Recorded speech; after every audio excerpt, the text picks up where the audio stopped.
Hello, my true crime junkies, and welcome back to another lovely Murder Monday. I'm just gonna say it. America is obsessed with serial killers. This fascination could date back to our inception. We are biologically hardwired to look for danger and learn from it so we can live to see another day. Experts believe we want to learn more about serial killers, not in admiration, but as a mirror, so we can look deeply inside of ourselves to understand how we produce such a phenomenon and identify factors that make serial killers different from the average being, therefore making a solution possible to prevent serial killings.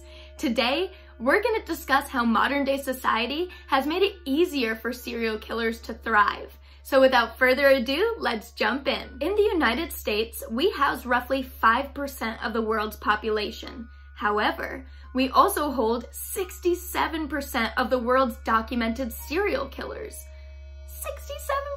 67%! Many theories have postulated why America seemingly has a disproportionate number of serial killers. Dr. Mike Admont, a forensic psychology professor at Radford University, believes that the disproportion may not be true. Instead, he asserts that it's much easier to find serial killers here than in other countries due to our militarized state or our emphasis on having strong law enforcement agencies. The second part to that theory being that the United States has a much more open policy when it comes to public record sharing. Once a serial killer is identified, it must be noted in prison records. This information by law must be made available to the public. That's basically saying Americans have the inside scoop on serial killers, which allows the news to access that information, spread it, and even romanticize it. Dr. Admont goes on to say that if the United States really had a higher rate of serial killers compared to other countries, we would expect to see higher murder rates than the rest of the world as well. However, we fall right in the middle. Could be better, could be worse. With the more novel perspective that America isn't a specific breeding ground for serial killers, it makes me wonder how the rate of serial killers has stood up since the helter-skelter 1970s and the slasher 1980s, being revered as the serial killer's heyday. When we think of those periods of time, we automatically think of Charles Manson, Ted Bundy, John Wayne Gacy, and Jeffrey Dahmer. Since then, the FBI reports that the number of serial killers has declined, falling 85% in the last 3 decades. The FBI now suggests that serial killers only account for fewer than 1% of killings, and that there are between 25 and 50 active serial killers in the United States at any given time. To put that in perspective, that's 25 to 50 people out of the 327 million that currently reside in the US. I don't want to scare you guys, of course you have to be careful, but your life's not in immediate danger. Several reasons are cited for this decline. Among them are longer prison sentences and a reduction in parole. Time and time again, we have seen serial killers do time for a crime, get released, and kill again. Better forensic science, having undisputable sources of evidence to properly place accountability and put bad people away for longer or forever. Less hitchhiking. Being a true crime junkie, I was so skeptical of Uber when it first came out due to this point. More helicopter parents. The days of unleashing your child outside unattended until nightfall are long gone. And 60 million security cameras.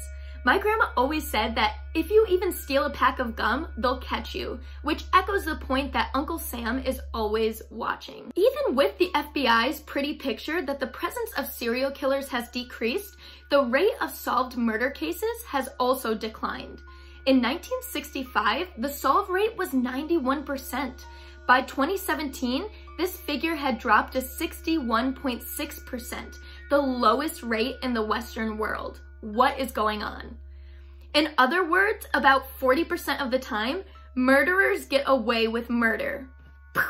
Contrary to the FBI statistics, some experts assert that there are far more active serial killers than the recognized 25 to 50, and that those individuals are responsible for a significant number of those unsolved murder cases.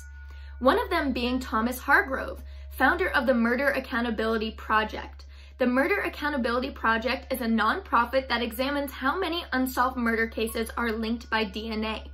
From those findings, Hargrove believes that at least 2% of those murders are committed by serial offenders, which translates to about 2,100 unidentified serial killers. Another expert, Michael Arntveld, a retired police detective and author of 12 books on the topic of serial murder, blames the FBI's erroneous projections on patchy data and suggests that the number of active serial killers is more like 3,000 or 4,000.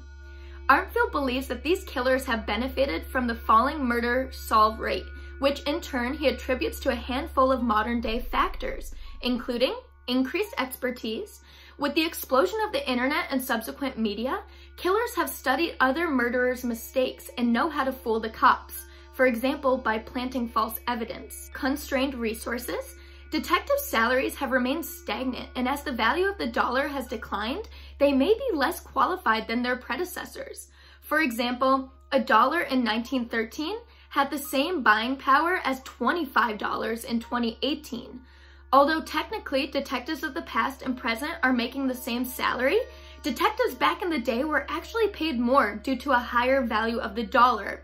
And let's be honest, these smaller salaries are not attracting the top talent you need to solve your cold cases. Growing social isolation. Think about today's society. We're no longer living in the same towns all of our lives where everyone knows everyone. When I was living away from home, I spoke to my parents maybe a couple times a week, and other than that, was completely off on my own. If I didn't tell them or they didn't ask, they had no idea what I was doing or who I was with. And last but not least, greater geographic mobility, or the ability to travel far and wide to commit crimes, making a pattern much harder to identify. We're all thinking it, I'm just gonna unleash the white elephant in the room. How are serial killers not being caught? How are 2,000 to 4,000 people regularly committing murder undetected? Well, the FBI is trying to close that gap in knowledge. They've narrowed their focus on a specific industry that presents many opportunities for killing and an advantage to avoid detection: long-haul trucking. In a press release from 2016, the FBI identified this as the ideal profession for a serial killer due to what I previously mentioned: greater geographic mobility. Truckers operate in a lot of different locations, taking loads clear across the country, thus making a pattern very difficult to identify. For example, what does the murder of one person in North Carolina have anything to do with the murder of a complete stranger in California? Truckers appeared on the FBI's radar more than a decade ago, when an investigation revealed that women were being murdered along the I-40 corridor, an interstate that runs through California, Arizona, New Mexico, Texas, Oklahoma, Arkansas, Tennessee, and North Carolina. Since then, the FBI has uncovered 750 bodies found near the highway system. With nearly 450 potential suspects, the overwhelming majority of them were truck drivers. Of course, not all truck drivers are homicidal maniacs. Chelsea and her boyfriend actually operate their own trucking business. However, speaking to the sinister side of trucking, they do have some scary stories when they were hunkered down for the night at rest stops, so stay tuned. Anywho, that is your true crime fix for this lovely Murder Monday. Be sure to tune in on Thursday and Saturday. Peace, love, and light.